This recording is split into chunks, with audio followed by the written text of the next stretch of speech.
بسم اللہ الرحمن الرحیم۔ السلام علیکم اسٹوڈنٹس، امید کرتی ہوں آپ سب خیریت سے ہوں گے۔ آج کا جو ہمارا عنوان ہے وہ ہے مضمون نویسی، جس کا موضوع ہے کورونا وائرس کے تعلیم پر اثرات۔ سب سے پہلے ہم سبق کے مقاصد کی طرف چلتے ہیں۔ سبق کے آخر میں ہم اس قابل ہو جائیں گے کہ اپنی تخلیقی اور سمعی صلاحیتوں کا استعمال کر سکیں گے اور دیے گئے عنوان پر اپنے الفاظ میں مضمون تحریر کر سکیں گے۔ بیٹے مقاصد میں آپ دیکھ رہے ہیں کہ تخلیقی اور سمعی صلاحیتوں کا استعمال، تو جو کچھ میں آپ کو کچھ بتاؤں گی، جو مجھ سے آپ کچھ لیں گے اور کچھ آپ انٹرنیٹ سے سرچ کریں گے اور اپنی روزمرہ کی سرگرمیوں کو دیکھتے ہوئے آپ اس موضوع پر ایک مضمون کو تحریر کریں گے۔ تو چلتے ہیں موضوع کی طرف کہ مضمون نویسی ہوتا کیا ہے۔ مضمون کی تعریف کیا ہے؟ عام طور پر کسی خاص موضوع پر جو تحریر قلم بند کی جاتی ہے اسے مضمون کہتے ہیں۔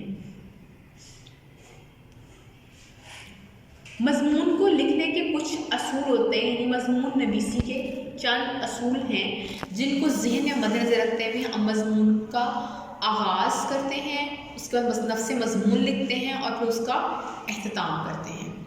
تو مضمون نویسی کے یہ تین ہی اصول ہیں: آغاز، عنوان کے مطابق آپ اظہار خیال کرتے ہیں اور پھر اس کے بعد اس کا اختتام کرتے ہیں۔ تو آج جیسا کہ آپ کو پتہ ہے کہ آج کا جو ہمارا موضوع ہے وہ ہے کورونا کے تعلیم پر اثرات۔ کورونا وائرس کی تعلیم پر اثرات کیا ہیں؟ سب سے پہلے آغاز میں ہم یہ دیکھتے ہیں کہ وائرس یہ ہے کیا، کورونا وائرس ہے کیا۔ کورونا وائرس ایک وائرس کی قسم ہے جو کہ اب مزید اپنی شکل و صورت جو ہے وہ بدل کے ہمارے سامنے جو ہے وہ آیا ہے۔ تو ہم کہاں تھے؟ اپنی شکل و صورت بدل رہا ہے۔ بیسیکلی یہ ہے کیا؟ بنیادی طور پر یہ بخار، نزلہ، زکام اور کھانسی کی ایک جو ہے وہ قسم ہے جو کہ جان لیوا بھی ثابت ہو گئی ہے۔ اچھا، اس کی ابتدا کہاں سے ہوئی؟ اس کی ابتدا چین کے شہر ووہان سے ہوئی، جہاں پر اس نے بہت سے لوگوں کو اپنی لپیٹ میں لے لیا اور بہت سے لوگ اس سے متاثر ہونے کے بعد اپنی زندگی سے ہاتھ دھو بیٹھے۔ عام طور پر اس کا شکار یا تو بوڑھے لوگ بنے یا وہ لوگ جن کو کسی قسم کی بیماری تھی وہ اس کا شکار بنتے چلے گئے۔ بچوں میں یہ کم دیکھنے میں آیا۔ وائرس کی ابتدا کہاں سے ہوئی؟ یعنی کہ پاکستان میں اس کی ابتدا مارچ کے شروع میں ہوئی اور یہ وبا آئی اور پھر آتے ہی دیکھتے دیکھتے یہ پھیل گئی۔ اس وقت اسکول اور کالجز تقریباً بند تھے، لیکن غیر معینہ مدت کے لیے اسکول اور کالجز کو مزید بند کرنا پڑا ہمیں، جس کی وجہ سے ہماری اگلے جو سال کی تعلیمی سرگرمیاں تھیں وہ معطل ہونا شروع ہو گئیں۔ اس کے بعد بیٹے ہم اس کے اثرات پہ چلتے ہیں کہ عنوان کے مطابق ہم نے، جیسے میں نے آپ کو بتایا کہ عنوان کے مطابق ہم نے اس کا اظہار خیال کرنا ہے، اس کے اثرات کو بتانا ہوتا ہے۔ تو زندگی ہماری تھی وہ اس سے معمول سے ہٹ چکی تھی، لوگ گھروں میں قید ہو کر رہ گئے تھے، بازار، دکانیں، ہسپتال بھی تقریباً دوسری تمام بیماریوں کے لیے بند ہو گئے تھے۔ صرف ایک ہی چیز نظر آتی تھی ہمیں، کورونا۔ ہالز بند ہو چکے تھے، ہماری تمام سرگرمیاں ختم ہو چکی تھیں، کھانا پینا، ریسٹورنٹس بند ہو چکے تھے۔ اس کے بعد بیٹے آپ کے اسکول میں، جسے آپ جانتے ہیں کہ اسکول بھی آپ کے بند ہو چکے تھے، آپ لوگ باہر کہیں جا رہے ہیں تو ماسک لگا کے، سینیٹائزر کا استعمال کر کے۔ پڑھائی آپ کی متاثر تھی، جب پڑھائی آپ کی متاثر ہو گئی تو پھر اسکول والوں نے سوچا کہ آپ کے لیے آن لائن کلاسز کا آغاز کیا جائے۔ اب تعلیم پر اس کے کیا اثرات ہوئے؟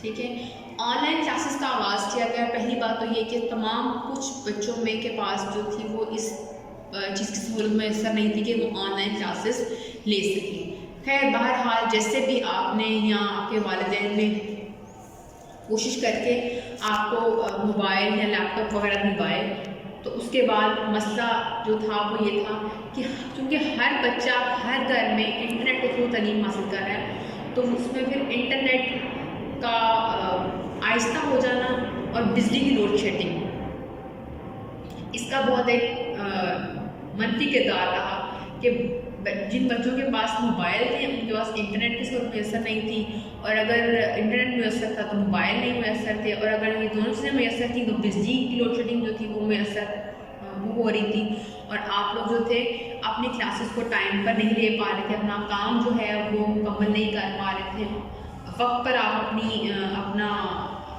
جو کام ہے اس کو کمپلیٹ نہیں کر پا رہے تھے. اس کے بعد طلباء کو ایک اس کا فائدہ ہوا، وہ یہ ہوا کہ آپ نے آن لائن کلاسز میں موبائل کو استعمال کرنا اور آن لائن کلاسز کو لینا کیسے لیا جاتا ہے، اسائنمنٹس کو سبمٹ کروانا، اسائنمنٹ کو جمع کروانا، ٹیچر سے آپ کا رابطہ، یہ تو آپ کا جو تھا ایک مضبوط ترین رابطہ تھا، اور یہ تو اس کا ایک فائدہ تھا. لیکن باقی تمام صورتحال میں اس کے نقصانات ہی نقصانات ہمیں نظر آ رہے تھے، کیونکہ کلاس کے درمیان جب آپ کی بجلی چلی جاتی تھی تو آپ کا انٹرنیٹ منقطع ہو جاتا تھا، آپ کا رابطہ منقطع ہو جاتا تھا اور آپ کام نہیں کر پا رہے تھے. اس کے بعد طلباء کو جو ہم کام ٹیچرز دے رہے تھے، بچے وہ کام مکمل طور پر نہیں کر پا رہے تھے، طلباء کو اس طرح سمجھ نہیں آ رہی تھی جیسے کہ وہ کلاس میں یا اسکول میں جو ہے وہ تعلیم حاصل کر رہے تھے. طلباء تک ان کا سلیبس جو تھا وہ نہیں پہنچ پا رہا تھا. پھر اس کے بعد گرمی آئی اور اس کا جو زور تھا وہ تھوڑا ٹوٹا، کم ہوا زور تھوڑا اس کا، تو اس بارے میں خیال کیا گیا کہ اب اسکولس کو دوبارہ کھولا جائے. خیر اسکول کو جب دوبارہ کھولا گیا تو آپ کے تقریباً 6 سے 7 ماہ جو تھے وہ آپ کے ضائع ہو چکے تھے. ان 6 سے 7 ماہ کی کمی کو پورا نہیں کیا جا سکتا تھا بیک وقت، کیونکہ کلاس کے کچھ بچے تو کام مکمل کر کے آئے تھے اور کچھ ایسے بچے تھے جن کے پاس تمام تک سہولیات نہیں تھی اور وہ اپنا کام مکمل نہیں کر سکتے. تو اس کام کو مکمل کرنے کے لیے یہ بات زیر غور لائی گئی کہ آپ کے نصاب میں کمی کرنی چاہیے تاکہ آپ آرام سے اپنا جو سلیبس ہے اس کو کور کر سکیں اور آپ کا کسی قسم کا کوئی ذہنی دباؤ بھی نہ آئے. چنانچہ آپ کے نصاب میں کمی کی گئی. جب نصاب میں کمی کی گئی تو دہرائی بھی آپ کی جو تھی وہ نہیں ہو سکتی تھی. آگے جب آپ پڑھتے تھے تو آپ کے سال میں ایک سے دو دفعہ دہرائی بھی ہو جاتی تھی. آپ کتاب کو پوری طرح سے اس کے اندر اس کو غور سے بغور مشاہدہ کرتے تھے، اس کو پڑھتے تھے. لیکن اب چونکہ ایسا نہیں تھا، اب ہم نے بہت سے ایسے اسباب جو ہمارے لیے ضروری تھے لیکن ہمیں وقت کی قلت کی وجہ سے ان کو چھوڑنا پڑا، اور تدریسی سرگرمیوں کا دوبارہ آغاز کیا گیا. اور اس کے بعد آپ کی دہرائی کی طرف بھی توجہ دلائی جائے گی انشاءاللہ. لیکن تو بچوں آپ کو پتہ ہے کہ اب جیسے دوبارہ سے سردیوں کی آمد ہے اور کرونا جو ہے اس کے پھیلنے کے اثرات، اس کی سیکنڈ ویو کا دوسری جو لہر ہے اس کی وہ آ رہی ہے، اور یہ خیال کیا جا رہا ہے کہ دوسری جو لہر ہے یہ زیادہ خطرناک ہے. تو آپ نے اب گھروں میں رہنا ہے اور اپنی صحت کا خیال رکھنا ہے، اور اپنے جو کام جو آپ کو اسکول سے دیا جا رہا ہے اس کو جو ہے وہ اچھے طریقے سے جو ہے وہ پڑھیں تاکہ کسی بھی قسم کوئی مسئلہ وغیرہ نہ ہو. آپ مزید جانکاری جو ہے وہ اس وبا سے بھی لے چکے ہیں، اور کام کے متعلق بھی آپ کو مزید پتہ چل گیا بہتر طریقے سے کہ آپ نے موبائل کو کیسے استعمال کرنا ہے، انٹرنیٹ سے فائدہ کیسے حاصل کرنا ہے. یہ تو ایک چھوٹا سا تعارف تھا کرونا کے تعلیم پر اثرات کا، لیکن آپ اس کو مزید جو ہے وہ تفصیل سے انٹرنیٹ سرچ کریں، جو میں نے آپ کو بتایا اس کو دیکھیں اور کچھ اپنے زندگی کے حالات سے دیکھیں اور کچھ اپنی جو روزمرہ کے جو آپ کے کام ہیں ان سے دیکھیں کہ آپ کو کیا لگتا ہے کہ آپ کی تعلیم پر جو ہے کرونا کے کیا اثرات مرتب ہوئے ہیں، یا آپ کی صحت پر کرونا کیا اثرات مرتب ہوئے ہیں، یا وہ سب چیزیں مل کر آپ کی تعلیم پر کیا اثرات مرتب کر رہی ہیں. تو ان کے بارے میں آپ لکھیں اور پھر لکھنے کے بعد جو ہے وہ مجھے سینڈ کریں تاکہ ہم اس کو جو ہے وہ مزید بہتر انداز سے